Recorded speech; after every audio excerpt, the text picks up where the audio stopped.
Kas tev jāzina, izvēloties moduļu mājas? Ir pieejami dažādi tipveida risinājumi, kurus no pasūtīšanas brīža var realizēt 6 mēnešu laikā. Turklāt moduļi tiek ražoti rūpnīcā, kas tiem garantē augstu kvalitāti. Ir iespējami arī individuāli projektu risinājumi.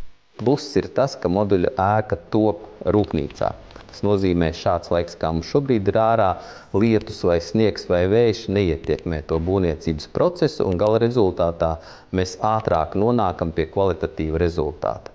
Tas viennozīmīgi ir moduļveida būvniecības pluss. Mēs vienkārši atvedam šos moduļus uz vietu, saliekam, ko mums vajag, un tā salikšana ir varbūt mēnesis vai dažu nedēļu laikā atkarībā no projekta lieluma. Vienīgais moduļu transportēšana ir kaut kāds ierobežošais faktors, jo ir noteikti izmēri, kādus mēs varam ar autotransportu pārdāt pa ceļiem. Projektam jābūt izstrādātam ļoti precīzi, detalizēti un bez kļūdām. Jo, kad tiek palaists ražošanas process, tad izmaiņas faktiski nav iespējamas vai tās ir ļoti dārgas. Tātad projektam jābūt perfektam, līdzīgi varētu salīdzināt šo ar automobiļu ražošanu.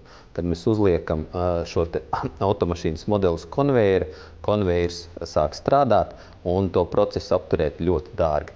Ilgtspējīgu ēku nākotne ir koka izmantošana būvniecībā.